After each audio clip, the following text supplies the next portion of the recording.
جو رشتے ہماری طاقت ہوتے ہیں اکثر وہی ہماری کمزوری بھی ہوتے ہیں۔ رشتے خون کا ہو یا احساس کا، اس میں ضد نہیں آنی چاہیے، ورنہ ضد جیت جاتی ہے اور رشتہ ہار جاتا ہے۔ زندگی میں کبھی بھی اپنے ہنر پر غرور مت کرنا، کیونکہ پتھر جب بھی پانی میں گرتا ہے تو اپنے ہی وزن سے ڈوب جاتا ہے۔ صبح سویرے کام شروع کرنا۔ نبی کریم صلی اللہ علیہ وسلم نے فرمایا، میں نے اللہ تعالیٰ سے دعا کی کہ یا اللہ میری امت کے لیے اس کے سویرے کے کاموں میں برکت عطا فرما۔ تم سزا جزا کا اختیار اپنے ہاتھ میں لینے کی کوشش مت کرو۔ تمہیں کیا پتہ کہ کون گناہ گار ہے کون بے گناہ، یہ علم تو اللہ کے پاس ہے اور یہ اختیار بھی اس کے پاس رہنے دو، ایسا نہ ہو کہ تمہیں بعد میں پچھتانا پڑے۔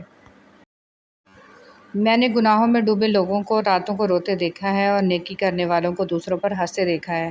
کس کا کردار اچھا اور کس کا برا ہے یہ صرف اللہ جانتا ہے، کیونکہ انسان صرف اچھے انسان سے محبت کرتا ہے، جبکہ اللہ برے انسان کو بھی اکیلا نہیں چھوڑتا۔ خوشی دینا صدقہ ہے، مگر کسی کو دکھ دینا وہ قرض ہے جو آپ کو ایک نہ ایک دن ضرور ملے گا، کسی اور کے ہاتھوں۔ لوگ توڑتے ہی چلے گئے، میں صبر کرتی ہی رہی اور پھر اللہ نے مجھے میرے صبر کا صلہ دے دیا۔ دوستی 5 موتیوں کی ایک خوبصورت مالا ہے: محبت، قربانی، وفاداری، اعتماد، اتحاد۔ اگر ان میں سے ایک موتی بھی ٹوٹ جائے تو ساری مالا بکھر جائے گی۔ حضرت علی رضی اللہ تعالیٰ عنہ نے ارشاد فرمایا، موت حتمی ہے، رزق تقسیم ہو چکا ہے، بس اس کی تاخیر سے تمہیں غمگین نہیں ہونا چاہیے، کیونکہ ہرس اسے کھینچ کر نہیں لا سکتی اور پاک دامنی سے واپس نہیں لوٹا سکتی، اور تحمل کرنا مومن کو زیب دیتا ہے۔ نماز کب کام آئے گی؟ فجر مرتے وقت، ظہر قبر میں، عصر منکر نکیر کے سوالات کے وقت، مغرب حساب کتاب کے وقت، عشاء پل صراط پر۔ لقمان حکیم سے پوچھا گیا، کیا کوئی چیز یا لمحہ موت سے بھی زیادہ تکلیف دہ ہوتا ہے؟ تو حکیم لقمان نے فرمایا، ہاں، جب کوئی شریف انسان کسی مجبوری میں کسی کم ظرف انسان کے آگے دستے سوال۔ ہم کسی کے دل میں جھانک نہیں سکتے، یہ جان نہیں سکتے کہ کون ہمارے ساتھ کتنا مخلص ہے، لیکن وقت اور رویے جلد ہی یہ احساس دلا دیتے ہیں۔ جن سے تعلق رکھنا ہو ان سے بحث نہیں کی جاتی، اور جن سے تعلق نہ رکھنا ہو ان سے بحث کا کوئی فائدہ نہیں ہوتا۔ حضرت علی رضی اللہ تعالیٰ عنہ فرماتے ہیں، کبھی کسی کو دھوکہ مت دینا، اگر کسی کو چھوڑنا ہو تو وجہ بتا کر چھوڑنا، وجہ بنا کر نہیں، ورنہ اس شخص کا ایک ایک آنسو تمہاری زندگی تباہ کر دے گا۔ ہر بات پر ہاں میں ہاں ملانا منافقوں کی عادت ہے۔ حضرت علی رضی اللہ تعالیٰ عنہ۔ نبی کریم صلی اللہ علیہ وسلم نے ارشاد فرمایا، تم اللہ تعالیٰ سے ایسی حالت میں دعا کیا کرو کہ تم قبولیت کا یقین رکھا کرو، اور یہ جان رکھو کہ اللہ تعالیٰ غفلت سے بھرے دل سے دعا قبول نہیں کرتا۔ دنیا کی تاریخ میں کوئی کسی کے لیے اتنا نہیں رویا جتنا ہمارے نبی حضرت محمد صلی اللہ علیہ وسلم اپنی امت کی بخشش کے لیے روئے۔ اللہ کو بتایا کریں، اپنے دل کی کیفیت اسے بتایا کریں کہ آپ کیا محسوس کر رہے ہیں، کتنی تکلیف میں ہیں۔ آپ یقین کریں وہ بہت پیار سے سنے گا، اس کے سامنے رو لینے سے ہی آپ کے دل میں سکون اترے گا، بے شک وہ دلوں کا امراض ہے۔ آپ صلی اللہ علیہ وسلم جو اپنے والدین کے ساتھ اچھا برتاؤ کرتا ہے اس کے لیے خوشخبری ہے کہ اللہ پاک اس کی عمر میں اضافہ کر دیتا ہے۔ نبی کریم صلی اللہ علیہ وسلم نے فرمایا، جو شخص اپنی زبان کو روکے رکھتا ہے اللہ اس کے عیبوں کو چھپا لیتا ہے۔ رسول صلی اللہ علیہ وسلم کی نصیحتیں۔ معاذ بن جبل رضی اللہ تعالیٰ عنہ سے مروی ہے کہ رسول صلی اللہ علیہ وسلم نے فرمایا، انہیں کسی قوم کی طرف بھیجا تو انہوں نے کہا، اے اللہ کے رسول مجھے نصیحت کیجیے۔ آپ صلی اللہ علیہ وسلم نے فرمایا، سلام کو عام کرو اور کھانا کھلاؤ، اور اللہ سے اس طرح حیا کرو جس طرح تم اپنے گھر کے کسی فرد سے حیا کرتے ہو، اور جب گناہ کرو تو اس کے بعد نیکی کرو، اور جتنا ہو سکے اپنا اخلاق اچھا کرو۔ اللہ کے خاص بندے۔ رسول صلی اللہ علیہ وسلم نے فرمایا، لوگوں میں سے کچھ افراد اللہ والے ہوتے ہیں۔ صحابہ کرام رضی اللہ تعالیٰ عنہ نے عرض کیا، اے اللہ کے رسول صلی اللہ علیہ وسلم وہ کون لوگ ہیں؟ فرمایا، قرآن والے، وہی اللہ والے ہیں اور وہی اس کے خاص بندے ہیں۔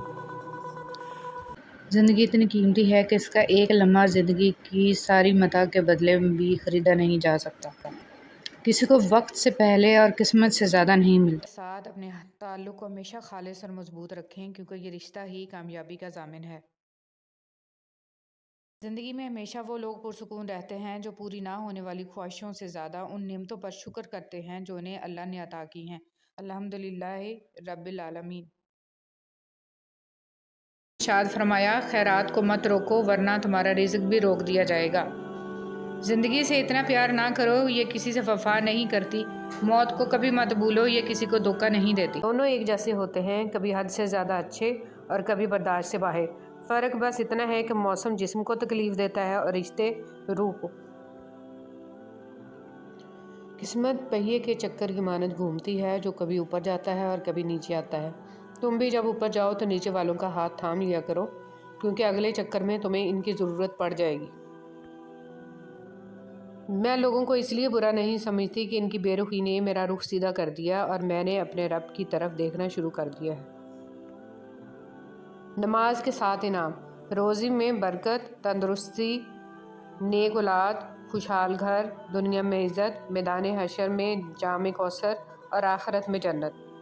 حضرت محمد صلی اللہ علیہ وسلم پر درود بھیجنا۔ ایک روز حضرت جبرائیل علیہ السلام آپ صلی اللہ علیہ وسلم کے پاس آئے اور کہا، میں دنیا کے سارے درختوں کے پتے گن سکتا ہوں، پانی کے قطرے اور ریت کے ذرے سارے گن سکتا ہوں، لیکن اس شخص پر اللہ تعالیٰ کی رحمتوں کی تعداد نہیں گن سکتا جو آپ صلی اللہ علیہ وسلم پر درود بھیجتا رہتا ہے۔ سبحان اللہ۔ نہیں ہوں گی جنت میں سب کچھ ہوگا مگر 6 چیزیں نہیں ہوں گی: موت نہیں ہوگی، نیند نہیں ہوگی، حسد نہیں ہوگا، نجاست نہیں ہوگی، بڑھاپا نہیں ہوگا، داڑھی نہیں ہوگی بلکہ داڑھی کے بغیر جوان ہوں گی۔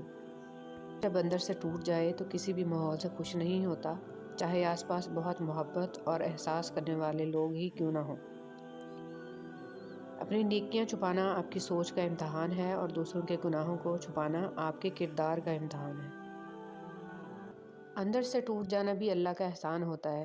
جب تک انسان اس کیفیت سے نہیں گزرتا، اس کا صحیح معنوں میں احساس نہیں ہوتا کہ اللہ کے آگے درد اور تڑپ سے سجدہ ریز کیسے ہوا جاتا ہے۔ میری زندگی میں آنے والے تمام گھٹیا لوگوں کا بھی شکریہ، جن سے میں نے یہ سیکھا کہ مجھے ان جیسا نہیں بننا۔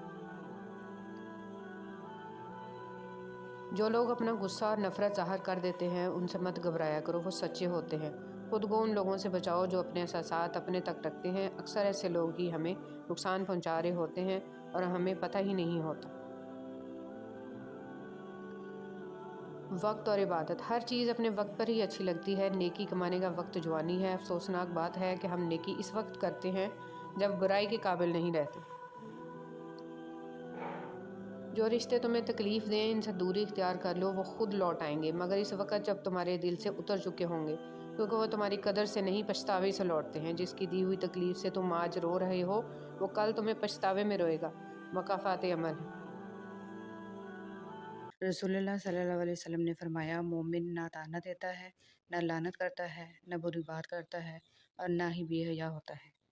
ایک حد کے بعد انسان سب کچھ چھوڑ دیتا ہے، روٹھنا منانا، شکایت کرنا، گلے شکوے، اور پھر دل ایسے ہو جاتا ہے کہ کوئی بات کرے تو بھی ٹھیک، نہ کرے تو بھی ٹھیک۔ سہنے والوں کو اگر صبر آ جائے تو کہنے والوں کی اوقات 2 کوڑی کی رہ جاتی ہے۔ حضرت علی رضی اللہ تعالیٰ عنہ نے فرمایا، حق پر صرف وہ شخص صبر کرتا ہے جو حق کی فضیلت کو اچھی طرح جانتا ہے۔ جو لوگ دوسروں کا جینا مشکل کرتے ہیں، ان کا مرنا آسان نہیں ہوتا۔ انسانی سمجھ کا معیار اتنا ہے، اگر اسے جانور کہا جائے تو ناراض اور شیر کہا جائے تو خوش ہو جاتا ہے، حالانکہ شیر بھی تو جانور ہے۔ جب تم نماز نہیں پڑھتے ہو تو یہ مت سوچو کہ وقت نہیں ملا، بلکہ یہ سوچو کہ تم نے ایسی کون سی خطا ہوئی ہے کہ اللہ نے تمہیں اپنے سامنے کھڑا کرنا بھی پسند نہیں کیا۔ میں نے انسانوں سے متاثر ہونا چھوڑ دیا ہے، کیونکہ لوگ وہ نہیں ہوتے جو نظر آتے ہیں۔ دنیا بھی بڑی عجیب جگہ ہے۔ جب چلنا نہیں سیکھا تھا تو کوئی گرنے نہیں دیتا تھا، اور جب سے چلنا سیکھا ہے تو قدم قدم پہ لوگ گرانا چاہتے ہیں۔ تکبر سے بچتے رہو، کیونکہ یہی وہ پہلا گناہ ہے جس کے ذریعے اللہ پاک کی نافرمانی کی گئی۔ تکلیف انسان نہیں دیتا، اس کے الفاظ اور لہجے چیر دیتے ہیں، اور کبھی کبھی سامنے والے کی غلط سوچ زندہ مار دیتی ہے۔ نماز فجر کے وقت سوتے رہنے سے معاشرتی ہم آہنگی پر اثر پڑتا ہے، کیونکہ اجسام کائنات کی نیلگی طاقت سے محروم ہو جاتے ہیں، رزق میں کمی اور بے برکتی آ جاتی ہے، چہرہ بے رونق ہو جاتا ہے۔ لہٰذا مسلسل فجر قضا پڑھنے والا شخص بھی انہی لوگوں میں شامل ہے۔ انسان کی آدھی خوبصورتی اس کی زبان میں چھپی ہوئی ہے۔ مجھے عاجزی میں وہ مزہ ملا کہ جو غرور تھا نکل گیا۔ یا اللہ، تیری کرم کی ایسی ہوا چلی، میں گرتے گرتے سنبھل گیا۔ ماں باپ کے ساتھ تمہارا سلوک ایسی کہانی ہے جو لکھتے تم ہو لیکن تمہاری اولاد تمہیں پڑھ کر سناتی ہے۔